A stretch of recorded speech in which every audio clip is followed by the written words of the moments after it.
Welcome to the WRAL Daily Download. I'm Luis Fernandez. Wake County teachers earn less on average than their peers in comparable southeastern metropolitan areas.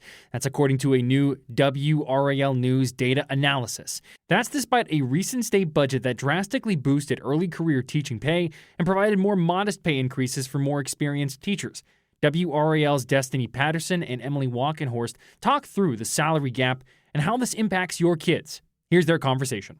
Let's dig into this. So we came upon this idea. There was a protest back in May, and teachers across the state were like, we need higher pay. And they had signs, they were marching, and they were calling on the state to raise teacher pay. And so we wanted to kind of look at one of the largest school district in North Carolina, and often the highest paying, to see how it matches up compared to other districts of similar size and cost of living.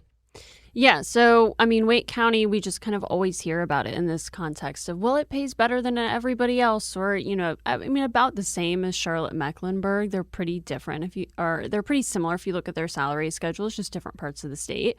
But then we wanted to kind of look outside of that. So we started just by looking at state pay schedules to neighboring states, but then we wanted to zero in on, okay, well, what does that look like at the district level? So Wake County, you make the way teacher pay works is it's all on like a schedule of your years of experience. So your first year 0, all the way up to, you've worked 30 years. What do you make then? And we just wanted to compare that to other school districts. So we used U.S. Census data to figure out, okay, well, who has a similar cost of living? And I was actually a little surprised by those results to begin with. Atlanta is actually not that much more expensive than the Raleigh-Durham area. Nashville, Virginia Beach, Richmond, Jacksonville, Florida.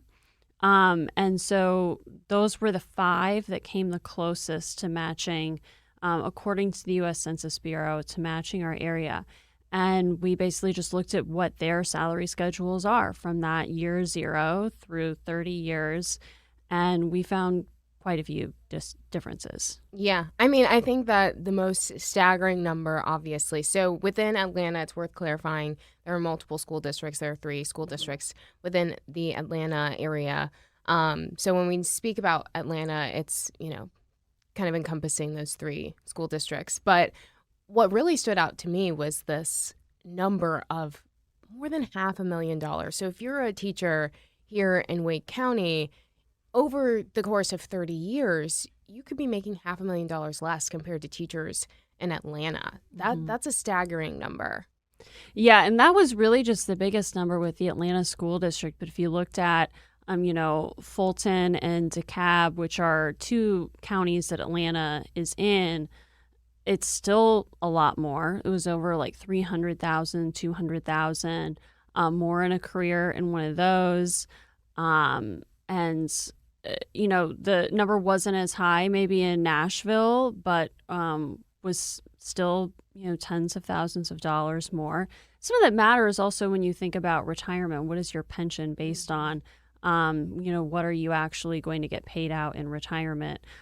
So it's not just what you earn over that lifetime. It's also, what your pension is based on matters in terms of how much you make when you are no longer teaching. Right. And I also think that when we talk about teacher pay, obviously it's important that, the teachers have a livable salary, but we also wanted to see how this was impacting the classroom experience for students and families. And, a few months ago, we talked to a student. She was accused of cheating by using AI on an assignment. And this specific student within Wake County, they basically didn't have a permanent teacher for her English class for the school year. Their teacher left very early in the year. And basically from there, they had kind of a revolving door of teachers that was grading the work. And so the student was then accused of cheating. She and her family say, she wasn't cheating.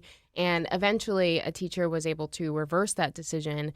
But I talked to her mom, and she basically feels like this was a symptom of the teacher pay issue that we're dealing with here in North Carolina and in Wake County, of, not being able to retain a teacher for her child's class. Right, because essentially the person who was grading the work wasn't actually teaching the class, because they had to make a team of it. Who's qualified to grade these essays? If we don't have a long-term substitute teacher, if we just have kind of a rotating cast of substitute teachers, well, who's actually going to grade the assignments that you give to these students? This parent certainly felt like pay was a huge part of it. And it does seem like pay in Wake County does lag compared to other eastern and southeastern school districts. Yeah, and, knowing the information that we found within our analysis, and then also talking with this parent and kind of being a part of the situation with the student and the cheating, like we had covered that several times leading up to this story, we took that to the superintendent, and we're basically like, how are you guys going to be able to not only recruit teachers, but also be able to retain them? And he essentially was like, it's on the state. They need to do better in order for us to be able to, have the funding to pay teachers more. Yeah, and he also pointed out there are other things you can do. He said, you can, if you have more support for your teachers, they feel, better about working there. If they feel really supported, they can feel like the job is stable. It's not as stressful. And those are little things that can still make it a good job. So, he said, well, put us up against anybody in the country. And, we'd like to think that our support is better than other school districts. So that was a big thing for him. But, the district, they have a local salary supplement. So they do add on to what the state provides. That's about $7,000 to about $14,000 extra, depending on your experience level in Wake County. It's not a small amount, but it's significantly less than what the state provides the vast majority of this salary. The school district wanted to do a 1% increase to that, which would have only been about $7 to $14 per paycheck, about maximum about $144 in a year.